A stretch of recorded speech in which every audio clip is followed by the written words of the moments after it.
جس عورت پر جادو ہو اس عورت میں یہ 3 نشانیاں نظر آتی ہیں۔ نمبر 1، شدید حیض کا آنا اور کئی دن۔ بسم اللہ الرحمن الرحیم۔ شیطان انسان کو جن راہوں سے گمراہی کی طرف لے جاتا ہے ان میں جادو اور ذرائع عمل ہے جسے خالصتاً شیطانی عمل قرار دیا گیا ہے۔ جادو کے لیے عربی زبان میں سحر کی اصطلاح کی جاتی ہے۔ قرآن و سنت میں سحر یعنی جادو ایسے امر کو کہا جاتا ہے جس میں شیاطین کو خوش کر کے ان کی مدد حاصل کی گئی ہو۔ پھر شیاطین کو راضی کرنے کے لیے مختلف صورتیں ہیں۔ کبھی ایسے منتر اختیار کیے جاتے ہیں جن میں کفر و شرک کے کلمات ہوں اور شیاطین کی مادہ سرائی کی گئی ہو جس سے شیطان خوش ہوتا ہے۔ کبھی ایسے اعمال اختیار کیے جاتے ہیں جو شیطان کو پسند ہے، مثلاً کسی کو ناحق قتل کر کے اس کا خون استعمال کرنا یا ناپاکی اور نجاست کی حالت میں رہنا وغیرہ۔ امام فخر الدین رازی رحمۃ اللہ علیہ لکھتے ہیں، شریعت میں سحر یعنی جادو ہر اس کام کے ساتھ ہے جس کا سبب منفی ہو، اسے اس کی اصل حقیقت سے ہٹ کر پیش کیا جائے اور دھوکہ دہی اس میں نمایاں ہو۔ گر سحر جادوگر اور شیطان کے درمیان ہونے والے ایک معاہدے کا نام ہے جس کی بنا پر جادوگر کچھ حرام اور شرکیہ امور کا ارتکاب کرتا ہے اور شیطان اس کے بدلے جادوگر کی مدد کرتا ہے اور اس کے لیے مطالبات پورے کرتا ہے۔ رسول اللہ صلی اللہ علیہ وسلم پر یہودیوں کا سحر کرنا اور اس کی وجہ سے آپ صلی اللہ علیہ وسلم پر بعض آثار کا ظاہر ہونا اور بذریعہ وحی اس جادو کا پتہ لگنا اور اس کا ازالہ کرنا حدیث صحیحہ سے ثابت ہے۔ صحیح بخاری میں ایک حدیث ہے جو دوسری حدیث کی کتابوں میں بھی درج ہے کہ ایک موقع پر نبی اکرم صلی اللہ علیہ وسلم بھی جادو کے آثار میں رہے۔ حضرت زید بن ارقم سے روایت ہے کہ ایک یہودی نے نبی اکرم صلی اللہ علیہ وسلم پر جادو کیا۔ جب آپ صلی اللہ علیہ وسلم نے اس کے اثرات کو اپنے اوپر محسوس کیا تو جبرائیل علیہ السلام تشریف لائے اور سورۃ الفلق اور سورۃ الناس جن کو معوذتین کہتے ہیں وحی کی گئی۔ پھر جبرائیل علیہ السلام نے آپ صلی اللہ علیہ وسلم سے کہا کہ یقیناً ایک یہودی نے آپ صلی اللہ علیہ وسلم پر جادو کیا ہے اور اس کا طلسم فلاں کنویں میں رکھا ہوا ہے۔ نبی اکرم صلی اللہ علیہ وسلم نے حضرت علی کو بھیجا کہ وہاں سے وہ طلسم لے کے آئے یا وہ اسے لے کر واپس آئے تو آپ صلی اللہ علیہ وسلم نے حضرت علی رضی اللہ عنہ سے فرمایا کہ اس کے گہروں کو ایک ایک کر کے کھولیں اور ہر گہرے کے ساتھ ان صورتوں میں سے ایک ایک آیات پڑھے۔ جب انہوں نے ایسا کیا تو آپ صلی اللہ علیہ وسلم پر یوں اٹھ کھڑے ہوئے گویا وہ پہلے بندھے ہوئے تھے۔ آپ صلی اللہ علیہ وسلم نے فرمایا کہ جو شخص نجومی کے پاس جا کر اس سے کوئی بات پوچھے تو 40 دن تک اس کی نماز قبول نہ ہوگی۔ اسلام میں جادو سیکھنا اور جادو کرنا دونوں کو کفر قرار دیا گیا ہے، اس لیے جو کوئی بھی جادو کرتا ہو اس کے لیے شریعت میں بہت سخت سزا رکھی گئی ہے۔ اگر کوئی جادو پر عمل کرتا ہوا پکڑا جائے اور وہ توبہ نہ کرے اور جادو کرنا نہ چھوڑے تو اس کی سزا موت ہے۔ اس قانون کی بنیاد اللہ کے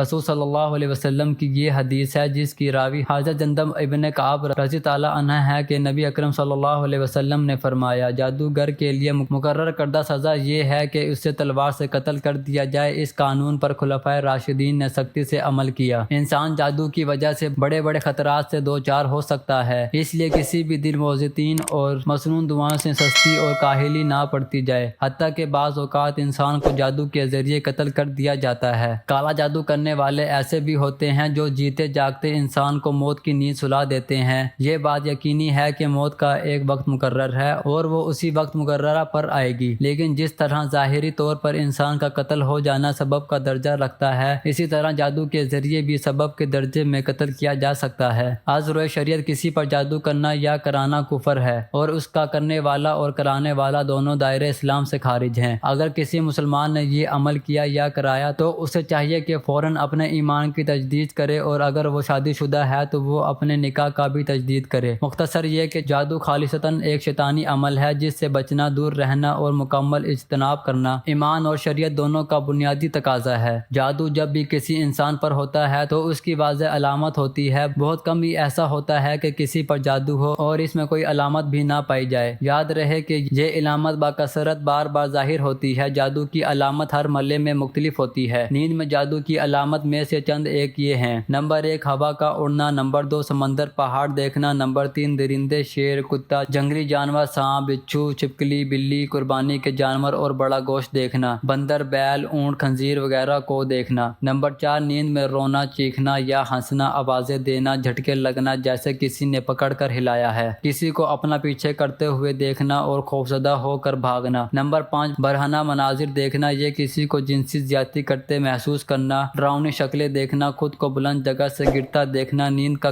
بچہ ہونا، رات کو نیند کا نہ آنا، میں سختی کے ساتھ ہونٹ چبانا، انسانی غلاظت دیکھنا۔ نمبر 6 قبریں، مردے دیکھنا، کھنڈرات میں خود کو دیکھنا، ویران جگہوں پر دیکھنا، اونچے لمبے یا چھوٹے قد کے سیاہ رولے دیکھنا، جاگنے کے بعد خواب بھول جانا۔ نمبر 7 سوتے میں دیکھنا کہ اس سے کوئی چیز کھلائی جا رہی ہے اور جاگنے کے بعد اس کو محسوس کرنا کہ کچھ کھایا ہے۔ نمبر 8 عیسائیوں کے گرجے، صلیب کے نشان اور پادری وغیرہ یا کسی مخصوص دین کے شعار دیکھنا۔ جاگتے ہوئے جادو کی علامات یہ ہیں۔ نمبر 1 جاگنے کے بعد جسم کا درد کرنا، بہت تھکاوٹ محسوس کرنا۔ نمبر 2 طبیعت میں چڑچڑاپن اور تنہائی پسند ہو جانا۔ نمبر 3 چھوٹی چھوٹی باتوں پر شدید غصہ آنا اور اگر غلطی اپنی بھی ہو تب بھی اقرار نہ کرنا۔ نمبر 4 رشتہ داروں، گھر والوں اور دوست احباب سے بلا وجہ اچانک بڑے بڑے جھگڑے پیدا ہو جانا، بہت زیادہ شکوک پیدا ہو جانا، ازواجی معاملات بگڑ جانا۔ نمبر 5 ہر وقت یہ محسوس ہونا کہ کوئی دیکھ رہا ہے، کوئی میرے ساتھ ہے، انجانا سا خوف کہ گھر سے نکلا تو مر جاؤں گا، موت کے وسوسے آنا کہ آج مر جاؤں گا۔ نمبر 4 بہت زیادہ بے چینی، شدید غصہ اور اٹھ کر بھاگ جانے کو دل کرنا۔ نمبر 5 دم کے درمیان شدید نیند کا آنا۔ نمبر 6 عموماً پیٹ اور چہرے کا پھولا ہوا محسوس ہونا۔ نمبر 7 بازو، ٹانگ وغیرہ کا سختی سے اکڑنا، کندھے اور سر میں شدید بوجھ محسوس کرنا۔ نمبر 8 معدے میں درد محسوس کرنا جیسے کوئی چیز گیند کی شکل میں گھوم رہی ہے۔ نمبر 9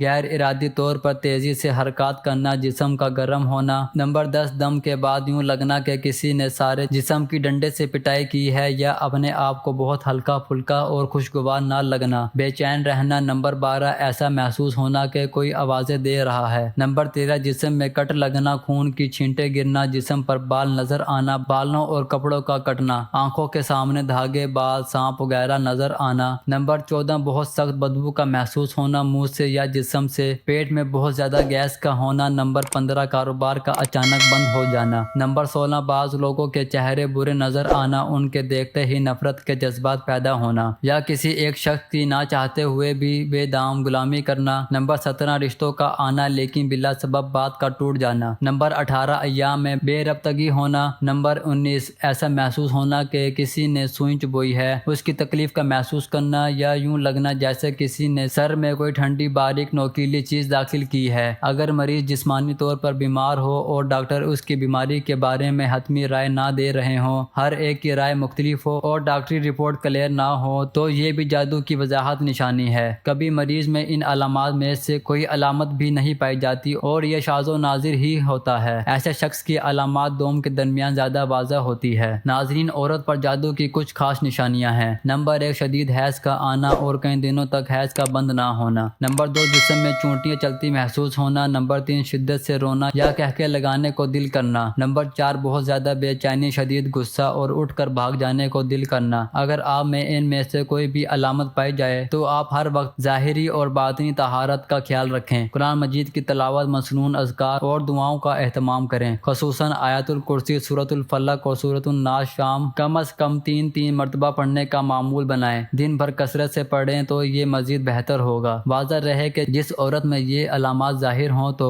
اس پر جادو کا ہونا ضروری ہے، کسی اور وجہ سے بھی ہو سکتا ہے لیکن یہ نشانیاں اکثر عورتوں میں پائی جاتی ہیں، لیکن ہر عورت پر جادو کا ہونا ضروری نہیں۔ اللہ تعالی ہم سب کو ہر قسم کے شر اور جادو سے حفاظت فرمائے، آمین ثم آمین۔ ناظرین کمنٹ باکس میں اللہ تعالی کے 99 ناموں میں سے ایک نام ضرور ٹائپ کریں۔